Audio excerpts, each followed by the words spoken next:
Hello guys, मैं मनीषा और आप सब कैसे हैं। मनीषा की कहानी में आपका स्वागत है। तो होप आप भी अच्छे होंगे, मैं भी बहुत अच्छी हूँ। तो आज ये तैयारी चल रही है शुभ के बर्थडे की। तो यहाँ पर मैंने खाना वाना सब रेडी कर लिया है। बस मेरा थोड़ा सा ये आटा मलना बाकी था जो मैंने मल रही हूँ मैं, ताकि जब लोग आ जाते हैं ना, तो आप जानती हो कि कोई काम होता नहीं है।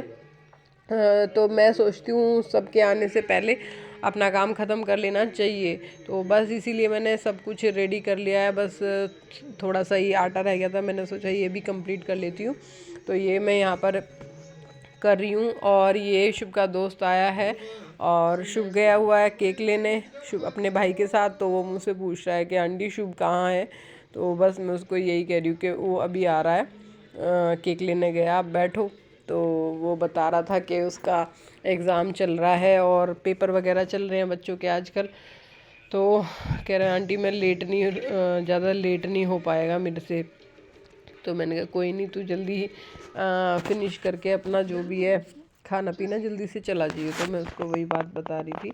तो बस साथ साथ में रसोई भी क्लीन कर रही थी कि ज़्यादा फैली फैली ना हो। तो अपना काम जो होता है ना खुद से ही करना होता है, तो हमें खुद ही तरीके से करना पड़ता है।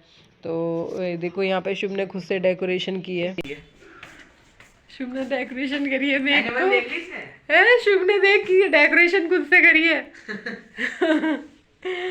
बैलून वैलून लगा के अच्छा कर दिया रूम, अच्छा कर।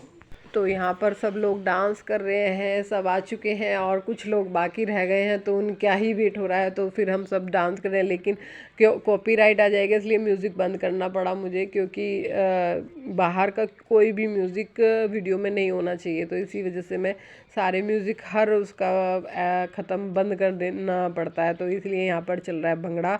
अब हम भंगड़े पे डांस कर रहे हैं सारे।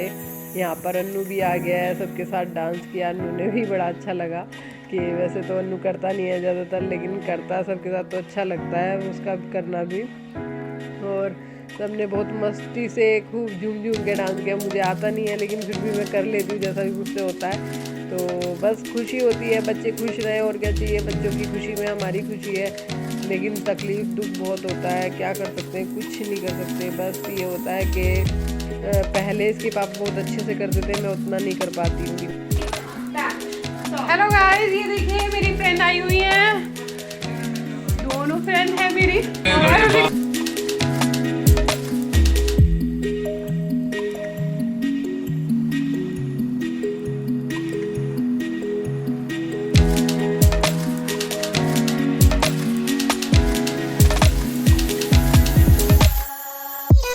चारों तरफ से म्यूज़िक ऑफ करना पड़ता है, क्योंकि म्यूज़िक चल रहा था और सारा म्यूज़िक चल रहा था। मुझे उस बात का ध्यान नहीं रहा वीडियो बनाते हुए कि कॉपीराइट आएगा। तो बस इसलिए मुझे पूरी आवाज़ इसकी बंद करनी पड़ी है। शुभ के सारे दोस्त वगैरह आ रहे हैं और सब लोग अभी कुछ लोग रह गए हैं, उनका वेट कर रहे हैं। पर बहुत ही मतलब होता है मुझे कि मैं अकेले इतना कुछ कर नहीं पाती जितना मेरे पति बच्चों के लिए कर पाते थे।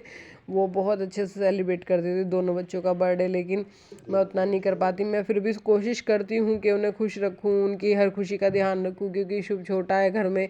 अनु अभी बहुत बड़ा हो चुका है, समझदार हो गया, लेकिन शुभ को अभी इतनी समझ नहीं है।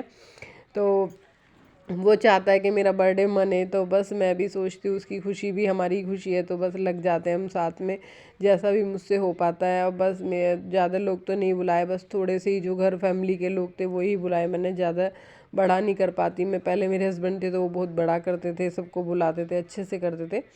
अब उतना नहीं कर पाती। तो बस यहाँ पर सब डांस कर रहे हैं, अभी डांस की हो रही है और डांस वांस करके फिर उसके बाद हम केक कट करेंगे और उसके बाद ही होगा जो भी खाना पीना शुरू होगा। तो बस इतना दुख होता है, मैं बता नहीं सकती। अकेले में इतना कुछ करना एक लेडी के लिए बहुत बड़ी बात होती है। आंखों से आंसू नहीं रुके मेरे, जब केक कटने लगा तो ये लगा इतना रोई मैं, इतना रोई, मेरी आंखों से आंसू ही नहीं रुक रहे थे। बस ऐसा लग रहा था कि अगर उसके पापा होते तो कितना कुछ करते। अब देखो बच्चा फ़ोटो भी हाथ में लेके बैठा है, तो उसका मतलब कितना प्यार करता होगा वो अपने पापा को। यहाँ पर इतनी रोना आया मुझे, बहुत ज़्यादा रोना आया था। तो यहाँ पर बस ये है कि बच्चे की खुशी के लिए करना पड़ता है सब कुछ। और लेकिन उनको भी नहीं भूल सकती। उनसे तो बस फ़ोटो देखते ही रोना छूटता है, तो इसलिए मैं ज़्यादातर उनकी फ़ोटो देखती ही नहीं हूँ अब, क्योंकि मुझे पता है मुझे बच्चों के लिए बहुत कुछ करना है। अगर मैं रोती रहूँगी तो कुछ भी नहीं कर पाऊँगी।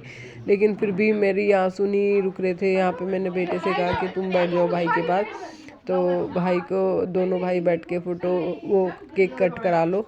लेकिन फिर सब लोग कहने लगे कि नहीं आप भाभी अब बैठ जाओ, कोई नहीं, अब भैया तो नहीं है लेकिन आपको ही करना पड़ेगा। तो मैं बस अपने आप पे कंट्रोल करके कि बच्चे का मूड ख़राब होगा, तो अपने आप पे कंट्रोल करके मैं बैठ गई साइड में। लेकिन फिर भी मुझे बहुत अंदर से तकलीफ़ हो रही थी, दुख हो रहा था कि यार आज हमें ऐसा समय आ चुका है कि हम तीनों को उनके बिना ही करना पड़ रहा है। लेकिन क्या कुछ कहते हैं ना, भगवान के आगे कुछ नहीं कर सकते, ये फ़ोटो ही हमारी ताकत है। हम फिर भी वो नहीं है, हम भी तब भी चार समझती हूँ मैं, अकेला ये नहीं सोचती हूँ कि नहीं कि वो नहीं है हमारे साथ। उनकी फ़ोटो से ही हमें इतनी हिम्मत होती है कि लगता है कि वो हमारे साथ ही हैं। तो मेरे दोनों बच्चे बस आपस में एक दूसरे का ही वो है सहारा, बाकी तो हमारा कुछ है ही नहीं। लेकिन फिर भी मेरे को लगता है अपने बच्चों को हर खुशी दूँ, हर चीज़ दूँ जो वो चाहते हैं, जो उनको चाहिए। बस जितना कर सकती हूँ ज़्यादा से ज़्यादा कोशिश करती हूँ उन्हें खुश रखने की, खुश करने की, और सब लोगों के साथ मिक्स इन करने की। क्योंकि होता है ना, बच्चे को कहीं ना कहीं ये फील होता है यार हम और तो हमारे पापा होते तो ये करते, हमारे पापा होते तो वो करते। तो मैं ये नहीं चाहती उन्हें ये लगे कि हमारे पापा होते तो करते, उन्हें ऐसा लगना चाहिए कि मम्मी है हमारी, सब कुछ कर लेती है। तो मैं हर कोशिश करती हूँ, खुश भी रहती हूँ, हंसती भी हूँ, बोलती भी हूँ, सब कुछ करती हूँ। लेकिन कहीं ना कहीं इतना तकलीफ़ है अंदर से मुझे, मैं बता नहीं सकती कितना दुख होता है मुझे कि। लेकिन फिर भी खैर जो है नसीब में होता तो वही है। अब बस बच्चों का केक कटा करा के फिर खाना वाना हो जाएगा, खाना खाएंगे। और यहाँ पे बस मेरा रोना आ रहा है, मुझे इतनी तकलीफ़ हो रही है कि मेरा मन नहीं कर रहा कि मैं कुछ कर पाऊँ या एक बाइट भी खाऊँ। बस बच्चे की खुशी के लिए मैं मन को मार के उनके आगे बढ़ जाती हूँ। यहाँ पर खाना शुरू हो चुका है अब।